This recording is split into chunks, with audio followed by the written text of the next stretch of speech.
holiday that's iconic. That's who.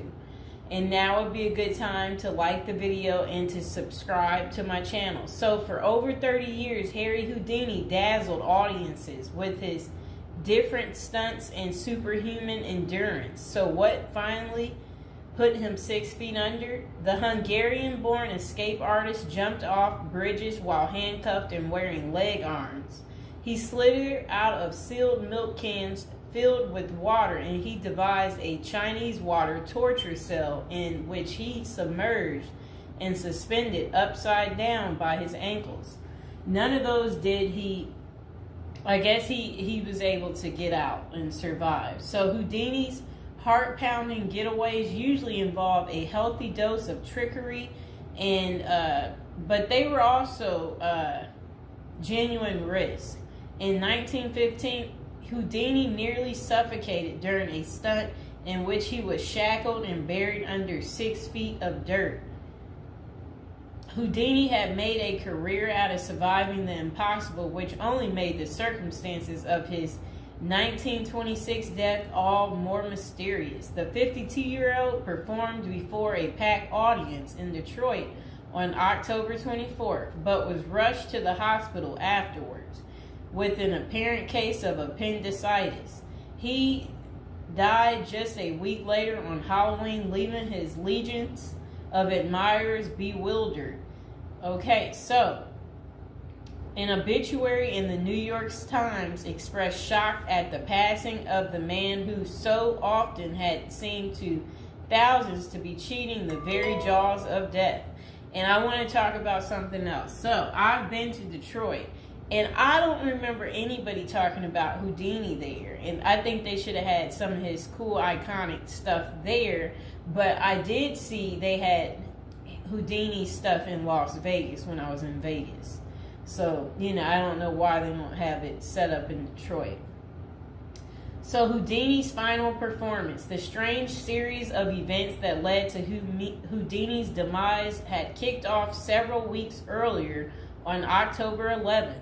1926, while being shackled into his Chinese water torture cell during a performance in Albany, New York. So it says he was struck on the leg by a piece of faulty equipment. He hobbled his way through the rest of the show, but was later found to have sustained a fractured left ankle. Against doctors' orders, Houdini continued his torture and traveled to Montreal, where he gave a lecture at McGill University. Just a few days later, on October 22nd, he invited some McGill students to visit him in his dressing room at the Princess Theater. The magician's sore ankle was still bothering him, so he plopped down on a couch while the group chatted. At some point, a student named J. Gordon Whitehead arrived and asked Houdini if it was true that he could resist hard punches to his abdomen, a claim that the magician had supposedly made in public. According to witness Sam Smits, when Houdini said the rumors were true, Whitehead abruptly delivered 4 to 5 terribly, forcibly deliberate, well-directed blows to his stomach. Houdini was still reclined on the couch and had no time to prepare for the punches, which appeared to leave him in considerable pain. And now would be a good time to like the video and to subscribe to my channel. Do you like this new series? This is the Death series, and there will be more series to come and more episodes from the Death series as well. And do you like my prison series? And if you haven't checked out my prison series I created just for you, you can go ahead and check out my playlist. And there's also a love spell series that I think you will enjoy too checking out. Okay, so Houdini brushed off the incident at the time, but that same evening he began to complain of discomfort and stomach cramps. His condition only worsened the next day when he boarded an overnight train to Detroit for a new run of performances.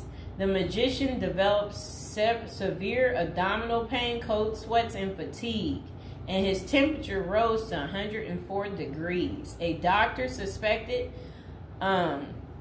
appendicitis and instructed Houdini to go to a hospital, but the performer insisted on taking the stage for his opening night show at Garrick Theater.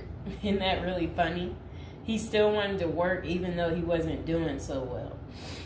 Okay, he proceeded to struggle through his routine before collapsing immediately after the final curtain. The show would be Houdini's last. The same night, he was taken to a Detroit hospital and prepared for surgery. Doctors successfully removed his appendix, which was found to have ruptured several days earlier, but it had already poisoned his insides. Despite a grim prognosis, the magician clung to life until October 31st, when he died with his wife Bess and his two brothers by his side. The official cause of Houdini's death was listed as peritonitis caused by a ruptured appendix. At the time, the magician's doctors firmly believed that the illness was the result of so I guess some guy had given him something backstage during an encounter in Montreal. Okay, so such cases of traumatic appendicitis are extraordinarily rare. One study found only a couple dozen instances over a nearly 20-year period, but in 1926 the diagnosis was widely accepted. Houdini's life insurance company was even forced to pay his wife a double for accidental death. Okay, so doubts arise over the escape artist's death. Houdini was laid to rest in Queens, New York.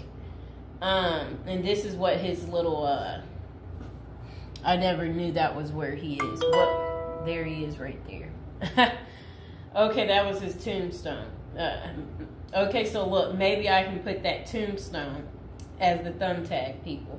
Okay, so Houdini was laid to rest in Queens on November 4th, 1926, but rumors about his unusual death have persisted ever since.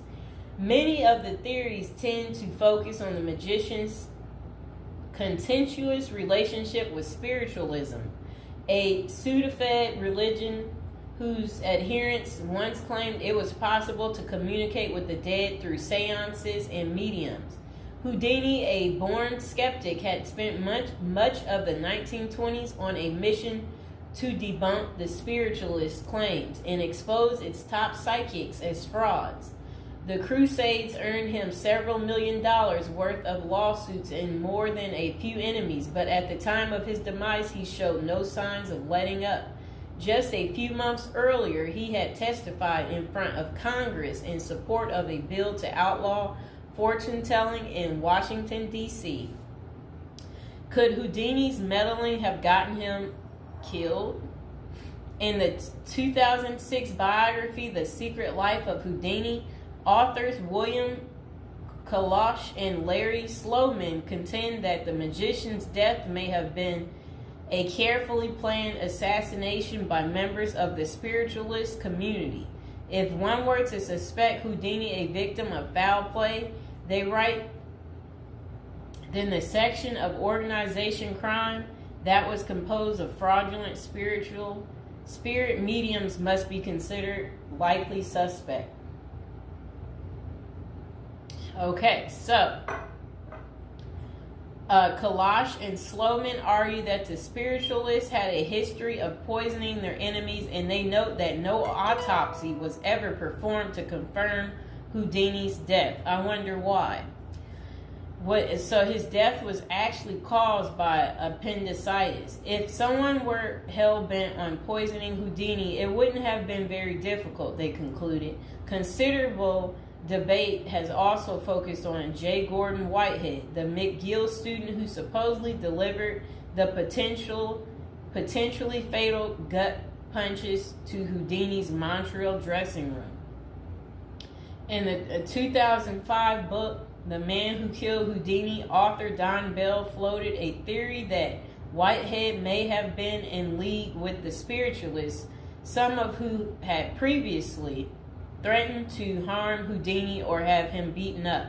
Bell concluded that there was not enough evidence to connect Whitehead to any kind of criminal plot, but others have argued that he was an enemy agent who stalked Houdini during the magician's time in Montreal.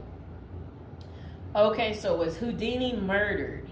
The true cause of Houdini's demise may never be known for sure, but the majority of scholars tend to dismiss the murder theories as mere speculation. For them, the more pressing question is whether Houdini's ruptured appendix had any connection to the stomach blows he received a few days earlier. Don't forget to like the video, and if you're new to the channel, go ahead and hit that subscribe button. So while the evidence shows that such conditions is indeed possible, many consider it more likely that Whitehead's punches simply caused Houdini to ignore an already existing case of appendicitis. By the time the magician finally sought out treatment, the theory goes it was already too late. Interestingly, perhaps the most sought after source for information about Houdini's death is none other than Houdini himself in what amounted to his ultimate test of the spiritualist's claims. The magician promised his wife Bess that he would try to communicate with her from beyond the grave. Bess went to hold an annual Houdini seance for 10 years before finally abandoning the search in 1936. Fans and fellow magicians have since made the seance a Halloween tradition, but thus far, the great Houdini's ghost has refused to speak. I wonder why. So I hope